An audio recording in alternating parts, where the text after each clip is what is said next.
up, everybody? Welcome to the Perfectly Blended Podcast, Season 4, Episode 11. On today's episode, we're going to talk about the 7 reasons why blending is so hard. And that's coming up right now.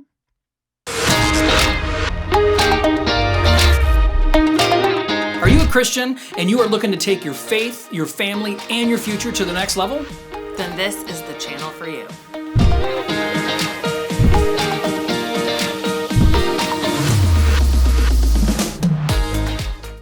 What is up? What is up, everybody? Hey, if you're on right now, we would ask that you please do us a favor and please hit the share button. We want to beat Mark Zuckerberg at his own game, okay? And we want to get organic reach because our people that are on here want to hit their share button.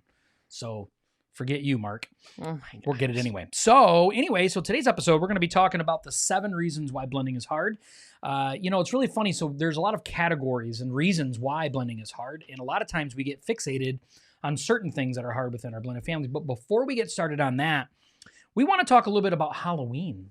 Oh, well, we do. Yeah. Because, so for Christy pulls up on her phone, you have an app on your phone. It does the memory stuff. Time Hop. Time Hop. It's called Time Hop.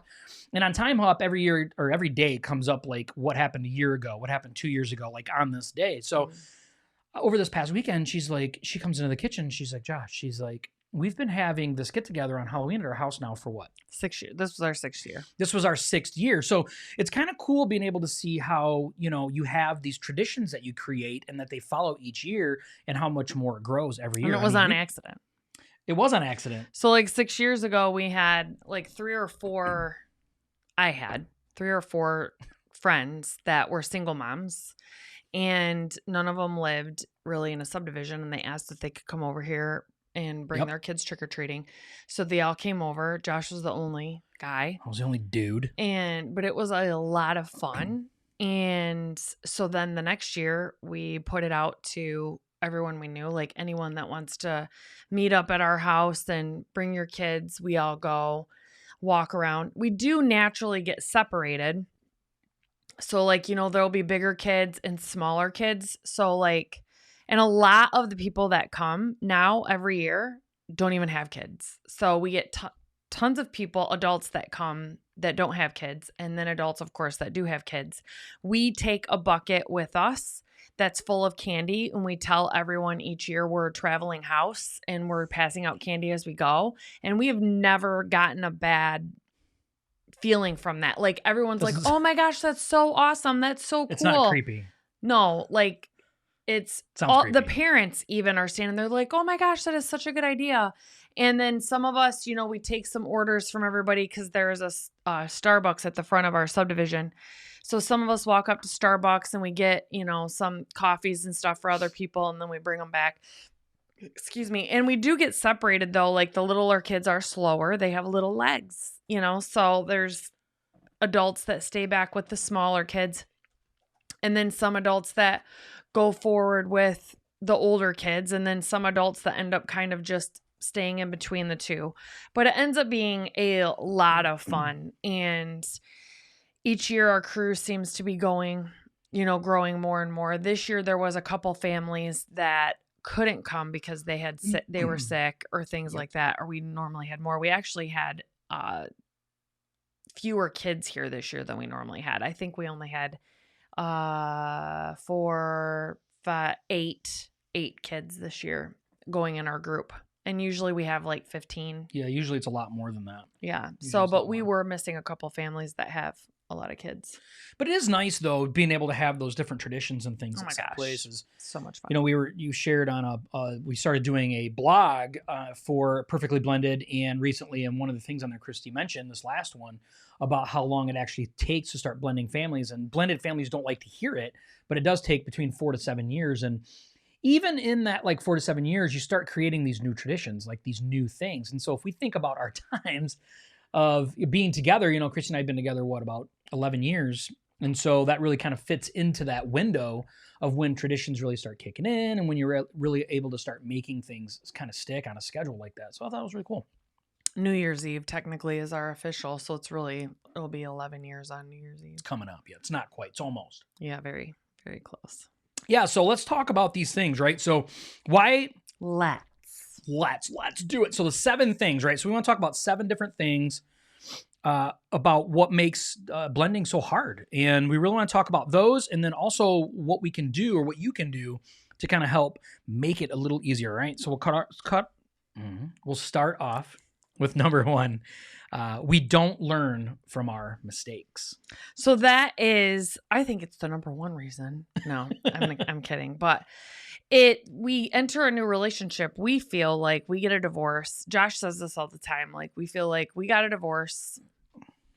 We left the problem behind, and we'll be able to start over, and we don't learn from it. We actually don't take away, like, the one thing that we've learned in Celebrate Recovery is, no matter what, we have some responsibility in every relationship or situation we've had, whether we were the one that actually caused the hurt or how we responded to the hurt, how we carried the hurt, something. And we're not learning from that past relationship, maybe how we could not carry that with us. Like, if we were a victim in our last relationship, and you would then carry on to your new relationship distrust. And that's something that you would need to work on with your new spouse, because that's something you need to work on. The Bible says that God wants us to openly trust other Christians and not have any doubts. Like, always assume that they want the best, always assume. And that's really hard to do, especially if you're a person that has trust issues. If you're the person that maybe caused a lot of the hurt and your spouse divorced you, but you are in denial and you think that you're like this great person and, I've never done anything, wrong. They just are an idiot. Maybe you need to have some self-growth and understand that you said some hurtful things, did some hurtful things yourself too. So we are blind to our own faults. Yeah, ignorance is bliss, and that's just the truth. So we leave one relationship and we think, and Christy said in the beginning, we think that we're leaving the problem behind, right? We learned everything we needed to learn. All we know is we need somebody different than that person, and then all the problems will be gone. And that's just not the truth in it. Right? We start to learn, and let's be honest, right? Most people that end up in a new relationship, they don't live separately and then decide to blend after they get married. It's just not the way that it's done. It should be done that way, but it's not done that way. Let's just be honest. Christy and I didn't do that, right? We lived together. If you're Christians, you should. You should, right? But the majority don't do it that way, right? But even though it should be done that way, the majority still do it that way. And why am I saying this? Is because we're not learning from our past mistakes. We're really not, right? We're thinking about our emotions, and we're thinking about, it's about time that I start being able to be happy. And we're really missing the whole point. Is if we want to create a better future, we really need to learn from the past and do things differently moving forward. That's why a lot of times in like marital counseling in the beginning, it's really designed for first marriages, for people that haven't lived together yet, for people that haven't experienced, marriage yet, and a lot of those things. So, you probably haven't been really well prepared yet. So we haven't learned how to learn from our mistakes. So it's an amazing thing, like Christy said, in recovery, we learned how to focus on creating a healthy us, a me, a healthy Josh, a healthy Christy. And that way we don't carry on all the brokenness from the past. So we don't learn from our mistakes. That's the first one. Number two is adults have unresolved issues. Unresolved issues. Which the majority of the adults in the world do. So what I have found when we started up Celebrate Recovery almost 5 years ago at our church, it's like you start the program, people even start coming and people are like, I need this. Like, everyone should come to this. And it's like, yeah, because we all are being raised by broken people, and we're raising more little broken people that are going to grow up in the world. And adults have unresolved issues, and we don't recognize those a lot of the times, or we don't know how to put the work in when it comes to those. And what a lot of people don't think about is, okay, normally in a nuclear family, you have a broken individual, and they start dating, and then they're like, oh, okay, our brokenness kind of fits together. We can have fun. And then you have kids, and then you decide to get a divorce, or someone passes away or whatever. And then you go to get remarried. Well, you're a broken individual that hasn't grown. And now you also are trying to be a parent to someone else's kids. And that can be a recipe for disaster, because after you have your kids learn when they're infants, babies, like they just learn you and they learn like what triggers you have. And it's just, kids are very resilient and they learn that. I know I did with my parents, what set my dad off, what set my mom off, what to do, what not to do. And then when you get thrown into a blended family, kids don't know like how to take you or what triggers that you have. You don't know what triggers you're going to have for them. And so it is highly could be catastrophic in blended families. And that's why Josh and I promote so much for someone, if you're going to blend, to get premarital counseling, because there's things that you just don't think about, and you having unresolved issues from your childhood or your previous relationship are two main things that you have to do to learn how to heal.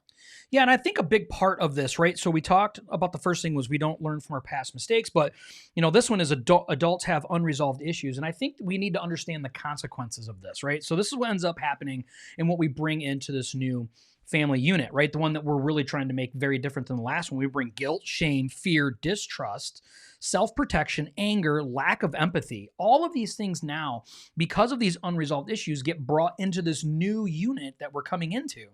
Now, there's no doubt that it didn't affect the first relationship or the previous relationship we're in, but we're just bringing it because it's unresolved internal issues, right?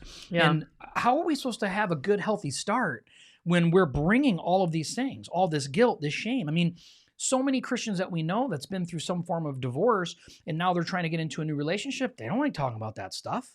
The amount of guilt and shame that comes along with that, it doesn't mean that God doesn't forgive, right? But we should be able to be open about it and talk about how we feel about these things and not feel like it's a burden that's weighed inside of us, that it's something that God doesn't love us for, And so I think, we have to understand how important it is to resolve these deep inside issues. And that is baggage that we take forward into the new relationship, whether we like it or not. So adults have unresolved issues. That's the second one. That's number two. Number three is wounded parents. Yeah. So why becoming a step family is so difficult or hard? This is number three.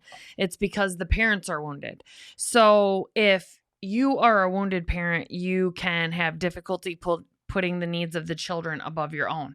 And Josh and I have talked about this in other podcasts, that when you get married, it's supposed to be God's spouse and then kids, right? And when you get into a blended family, that's even harder because you really want to protect your kids over their feelings, but you have a hard time then putting your step kids. And when you are becoming a blended family, you really need to try to understand that you need to put the needs of the kids above your own. And exes can be so toxic and it can blow your mind because you're like, they're using kids as pawns. Maybe you're the one that's using the kids as the pawn. And you need to understand that kids don't care. Kids don't care. They will love their mom and dad, and they just want their mom and dad to love them. They don't care about that daddy hasn't paid child support in 6 months. If you're talking to your children about that, that's a wounded parent that needs to resolve your own issues and your wounds and heal your wounds without involving your kids. Your kids can't fix that for you, and that's still their dad. So that's one of the big reasons why step families don't succeed, is because the parents are wounded and they don't know how to set healthy boundaries with in-laws, with their spouse, with the step kids. But healthy is the key word in that. And I think healthy boundaries gets thrown around now like a cliche. Like, oh, I'm setting boundaries. No, you're being a jerk sometimes. You just saying no all the time and being like, I'm doing this, but I'm not allowing this because it would upset me. God has called us to be uncomfortable, and being in a blended family, especially within the first 4 to 7 years, is uncomfortable. It's uncomfortable for your kids. It's uncomfortable for you, but that doesn't mean that you can't learn how to set healthy boundaries. I always say you need to do a heart check. Like, why are you doing this? Are you trying to set that boundary out of maliciousness, out of anger? Then that's not healthy. So that's the things that you need to watch out for.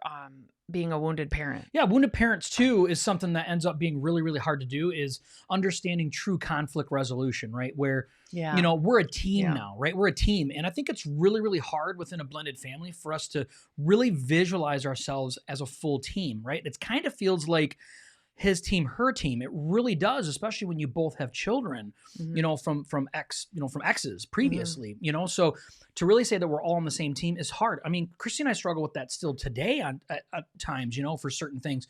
It's really, really hard. Like, you really have to check yourself. So, and that comes from just wounds, right? We are like, no, I need to protect my kid. I need to look out for my kid. I need to do these things.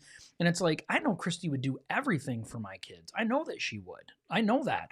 But it doesn't mean that I don't hesitate sometimes and I don't feel uncomfortable about it, And so we have to get very good about conflict resolution. And when you're wounded, you're in protect mode and you keep yourself away from communicating effectively with your family in the way that's a blessing to them, that especially as a man, that I'm trying to humble myself instead of like, I'm going to put my foot down. This is the way things need to happen. And, and that's really comes from wounds of maybe being, demasculated, in previous relationships. Like, I'm not going to allow that to happen this time. And that's really, really hard. So we have to be willing to check our wounds as parents and say, hey, I'm not going to move forward with these wounds and allow those to kind of dictate the future of this relationship and this family. I have an example though, that's recent. So my son last Tuesday got in a car accident and totaled his car. Yeah. Okay. He totaled his first car. The first time was his fault. This time he was on the expressway. He got in like a 6-car accident. He was like the 4th car in. So I really don't believe it was his fault. It could be. Maybe he was falling too close. But yeah, he was okay though. He was good. Yeah. So he's fine. So, but he works almost an hour away from our house, like 40 minutes in the morning. It's longer than 40 minutes in the afternoon because of traffic. And when I was having to take him to work in the morning and then I had to go pick him up to work in the afternoon, this is a sign of a wounded parent, right? So him and I have been together, like we said earlier, almost 11 years. And this still must be a trigger or something with me. Rather than talking to him about it, he wasn't offering to go pick up Garrett, from work. And it's like, I start thinking in my head, like, if this was his son, he wouldn't even be like, I wouldn't have to talk to him about this. He would be like, what days can you go pick him up? What days I'll go pick him up? It'd be a conversation, but it's my son. He doesn't even ask. And then I start thinking like, I've driven all the way over across the state to pick up his daughter and without being asked and to pick her up from Ferris and bring her back. She forgot her backpack one time at our house. I drove it an hour and a half out of my way to take it back to college because she needed it. Like, all of these thoughts start going. He doesn't know I was going to talk about this, but I'm just using this as an example because last night it all came to a head. I was talking to my son about having to take him every morning and pick him up. And I started crying because I was so emotional about it. And I'm like, I just feel like no one's helping, including his dad. His dad knows that he doesn't have a car. His biological dad wasn't offering either. But I'm like, I just feel like this is all on my shoulders. That's not his problem though. He's 19, yes, but I'm still his mom. My problem isn't to not go talk to my husband and say, hey, are there a couple days that you can go pick him up for me, because it is a lot for me if I have to leave work early or something, it just doesn't work. And also, I just shouldn't have to put that on my son and be crying. Like, oh man, you broke your car and now you have a job that you have to go to and I'm making you feel guilty about it. So I text him today and I'm like, I just feel like crap because I started crying because I was so upset about it last night. So anyway, that is a sign of a wounded parent. Like, me taking on that responsibility and taking on that fix it is wounds still from even my childhood. Like, I want to take on it. I just want to take the brunt of it. I want to take the weight of it. I want to fix everything for everyone. But then you can start getting bitter about it. And when you start recognizing those signs, I have to be honest and then come and talk to him more than anyone else about it. Wouldn't you agree? Yeah, I completely agree. I think instead of, it's super easy for us to get bitter and angry about the things, especially when you have children. I think that's the easiest thing to get better. Like, you're not treating my kid the same way that you treat your kid. Right. And you're not responding the way that even I after think 11 years. Yeah. Yeah. I mean, it is hard, right? It's hard because we feel different. And a lot of times our feelings are validated. They're not untrue. Like, right. Would I jump at the second of picking my kid up? I would, and did I think that with Garrett? No, because Garrett's different in my mind, right? So I feel differently about Garrett. Garrett's very self-sufficient. Like, he'll figure it out. Like, I don't have to take care of him, And so we feel very, very different. But like Christy said, we have these wounds as parents that it's easy for us to project on our own kids. Like, she feels bad because she cried last night. It doesn't, it's fine, right? But to her, it's not fine. And so I think when we get into we have to slow ourselves down, and we have Yeah. to tell ourselves like, okay, wait a minute, I just need to slow down a little bit. And so she talked to Garrett about it tonight, and everything's good, right? Everything's fine, but it doesn't mean that we don't project the way that we feel, and we're human. Like, Well, and he said something. it's not true. I'm really sorry. I wish I could have taken you to work because I enjoyed spending that time with you. And he's like, Are you crazy? You were crying he's like, you were yesterday. crying last night about it. Yes. And I'm like, Garrett, I'm a girl. I was Yeah. emotional. I'm sorry. Yeah. And he's like, women are soft. I'm like, And I oh my said, they are soft. You're supposed to be soft, I'm Garrett. like, oh my God. Your mom's allowed to cry. It's fine. Anyway. So that's wounded parents, okay? And the fourth thing, which goes really well hand in hand with this, is wounded children. Yeah. Wounded children. We talk about what is something that makes step families blending, makes it coming together so hard. It is wounded children. And, a lot of times we'll have children that come from a previous marriage of maybe where their dad or their mom was not nice to them. Maybe they were really hard on them. Or maybe in Christy's situation, talking about Garrett again, he changed position inside the family unit a big time, right? Went from the oldest only child, boy, to the third oldest second boy, in age and position. And so all these things change, right? So we know that all those things cause wounds, but we forget about that when we get blended because we think about this happiness between us. Like, this is what I want. This is what she wants. And we forget about the wounded children and how it affects everybody. Yes. I want to talk about a little bit about what Josh said in the car the other day. I don't know if you remember. But so he said, so we were going somewhere and my son Josh was in the car. And just out of nowhere, he goes. It was so cute. He goes, and he's 19, and he goes, man, I'm really embarrassed and ashamed of how I acted when I was younger, about how mean I was to Garrett. I feel really, really dumb for that. And so first off, I told him I appreciated him saying that, and a lot of that was we put our kids in this situation and we could have handled it better.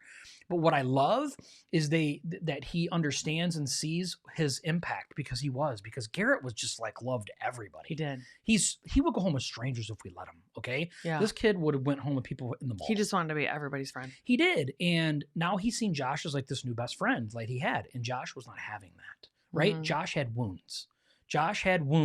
And Garrett didn't understand those wounds, and we didn't do our job to make sure that they understood and it was a safe situation. It was blended correctly. We just didn't do it right. Because it's our job to help our kids work through the feelings because they're young and they don't understand. Yeah. And we did it probably all the way wrong in the beginning. We did it completely wrong, right? We're just like, you guys are getting together, sharing a room, suck it up. And what ended up happening was Josh ended up being mean to Garrett.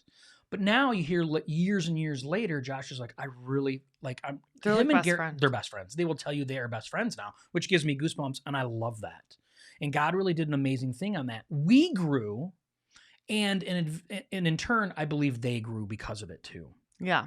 Yeah. So wounded children for sure. Yeah. So with the wounded kids though, a lot of what parents don't think about is the kids are usually about a year behind the parents with the blending. I'm glad you said that. And so they may have problems blending in general, but they're going to be a year behind typically what the couple is.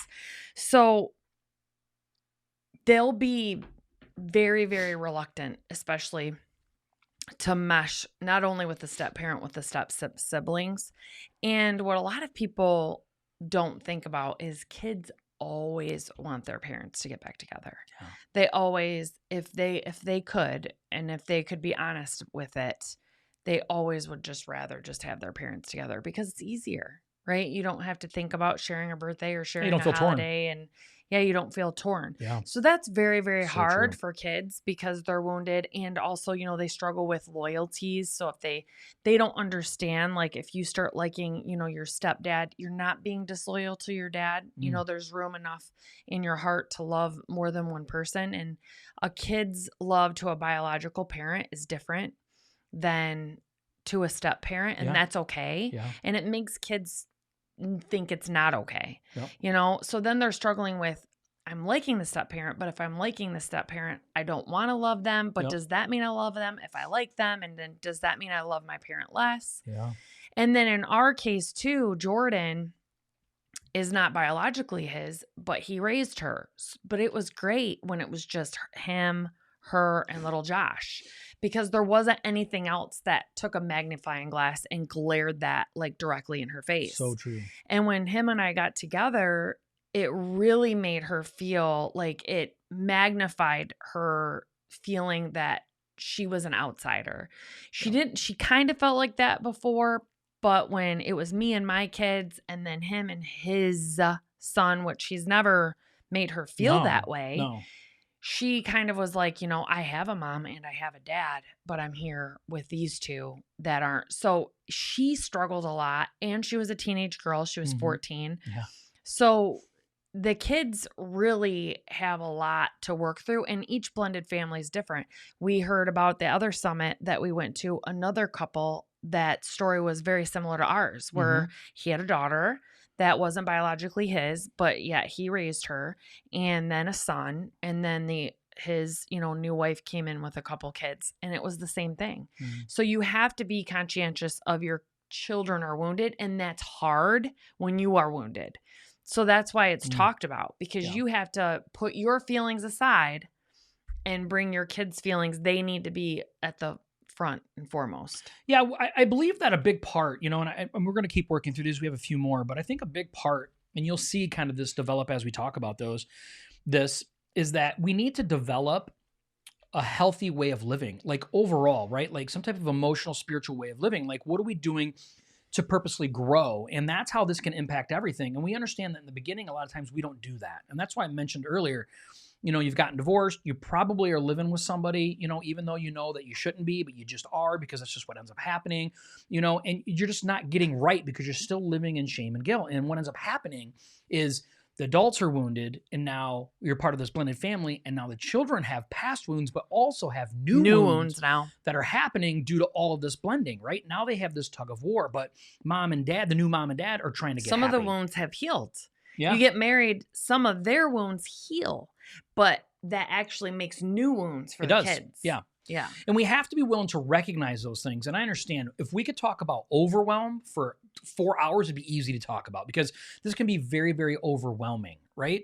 But the thing is, if we can recognize it, we can understand it, we know how to move past it and beyond it, and we can pick away at the things. We can't solve all these problems. That's why it takes 4 to 7 years for families to blend. All right, number five is inadequate grieving. Inadequate grieving.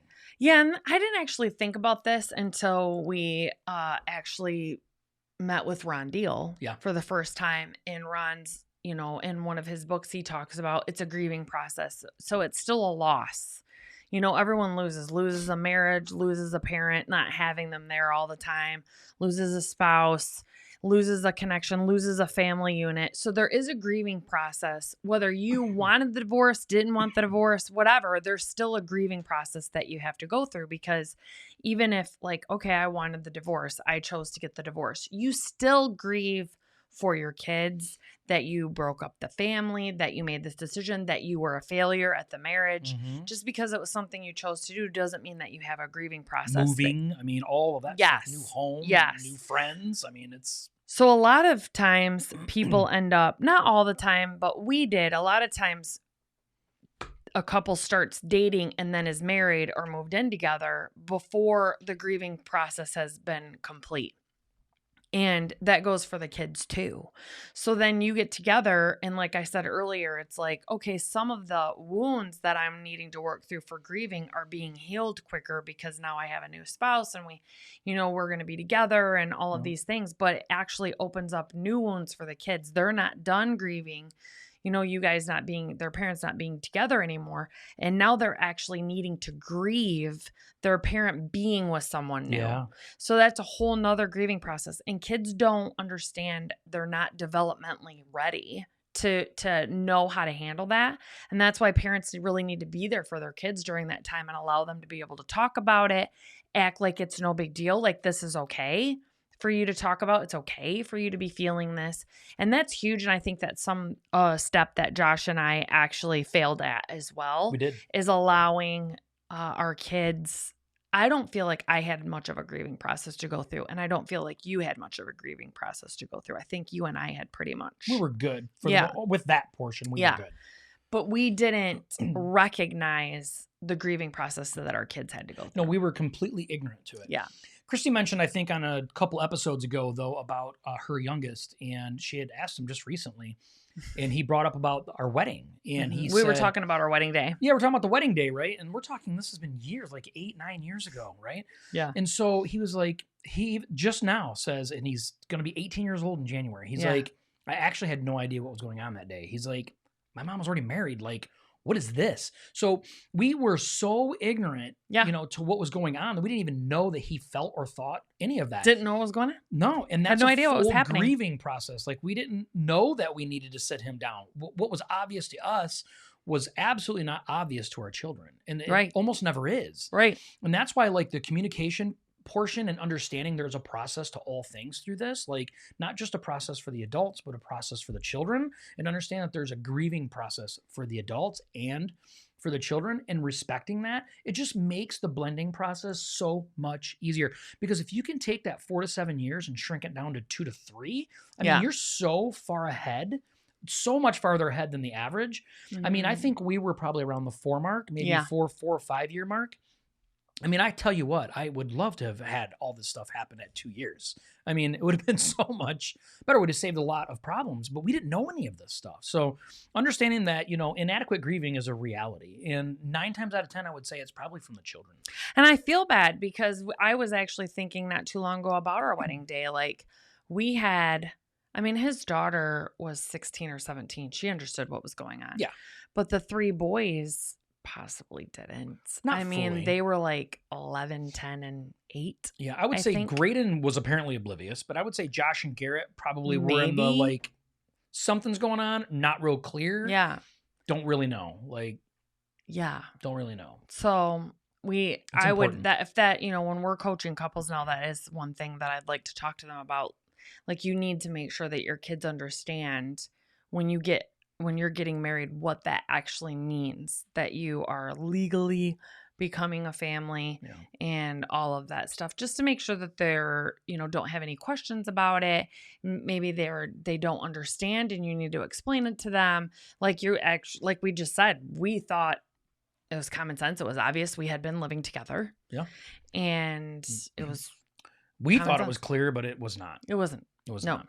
All right. Number 6. And this is another really big one, I believe, is developmental differences. Yes. So adults are at very different seasons in their lives, and the children are at very different phases developmentally. I had to say that word slow because I knew I was going to annihilate it. Botch it.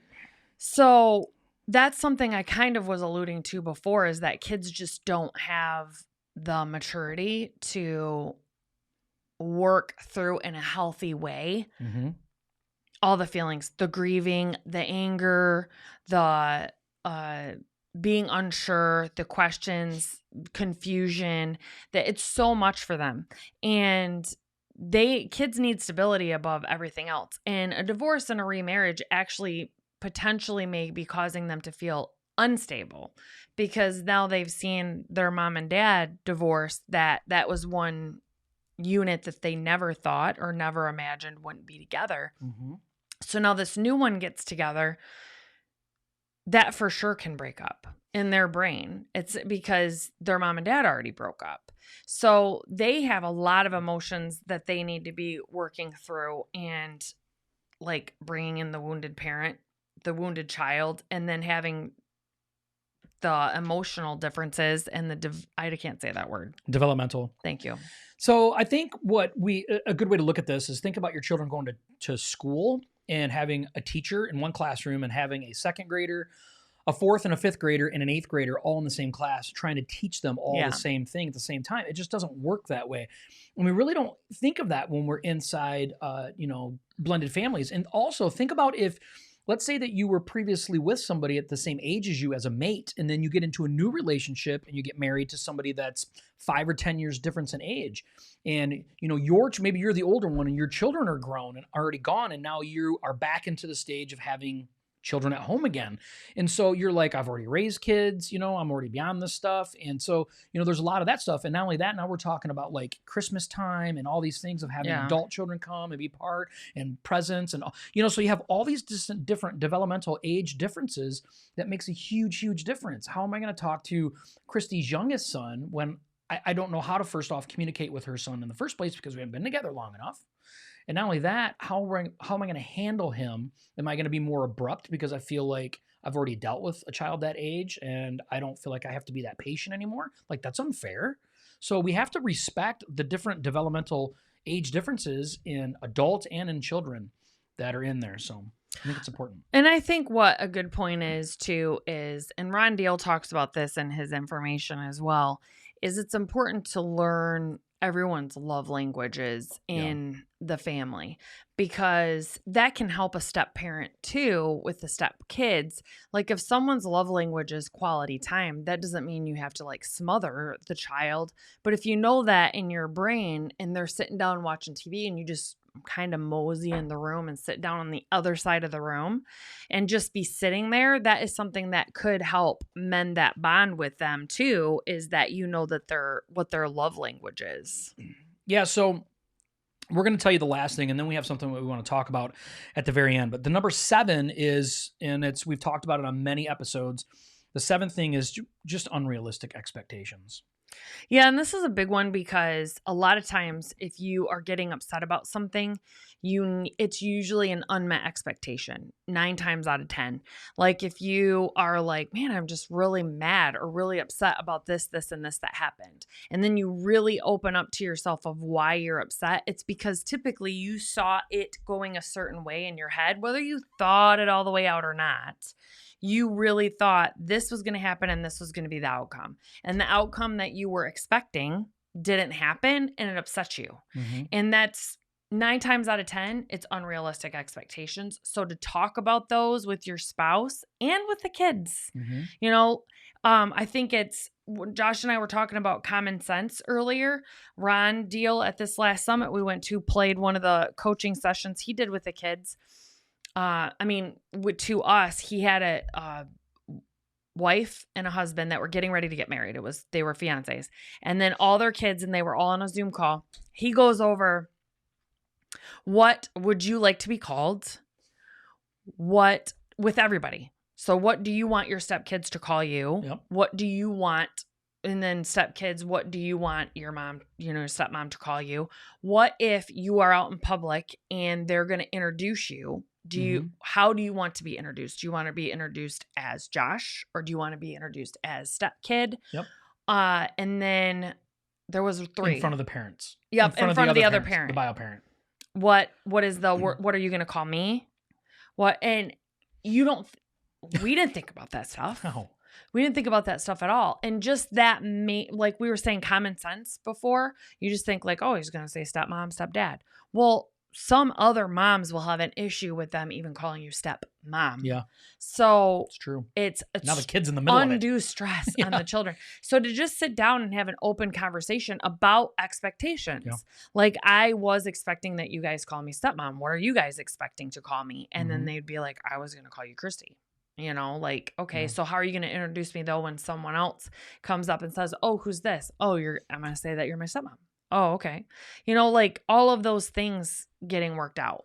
Yeah, I think unrealistic expectations are something that makes it that you could basically do as an overshadow of all this, all of these.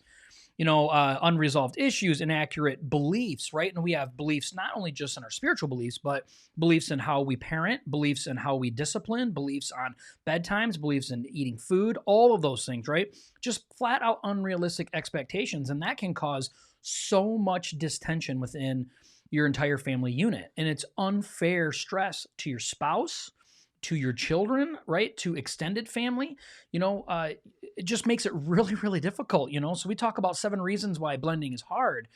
These are just the basic 7. There could be boatloads more than just this, but these are the things. There could be 70 times 7. But there's so many other things. So what I wanted to talk about, though, is I'm going to put it up on the screen. So I'm waiting for it to pop up. I hit enter and it's not. There it is. Okay. So we have something that we can do. It's called a Prepare Enrich assessment. Okay. And what is this? Is it something that's been around for over 50 years? And Christy's actually just gotten certified in this. So if you're interested in getting an assessment of this, it's really awesome. And why would you want an assessment? So it's a couples assessment and you can get it done. And it tells you where you're at. And I mean, it is unbelievable. You get like a book of this assessment that you take. But we get a book. Right. Well, I think to understand where you're going, you really need to know where you're at. And a lot of this stuff can kind of come out in that assessment and have a good understanding, your love languages, your parenting styles, how you feel about specific issues, a lot of these things. And then when you have a good solid understanding of where you're at, now you have an idea of where you can go with a lot of these things, because not all of these are like put out the fire problems within your relationship. Right? Yeah. These are 7 things that we talk in general, but maybe 4 of them are really good in your family unit, but 3 of them are like dumpster fires, right? And so doing something like an assessment like this, I think it costs $35. You can get it done, and we can review it with you if you're interested in doing that. And we can go through it and kind of figure out where you're at and where you need to go. So I think it's super important. It's called Prepare Enrich. You can just Google it. It's super easy to find. Yes. Yes. So just to recap though, why is becoming a step family so difficult? We don't learn from mistakes. Adults have unresolved issues. Yep. Wounded parents, wounded children, inadequate grieving time, developmental differences. There you go. Unrealistic expectations.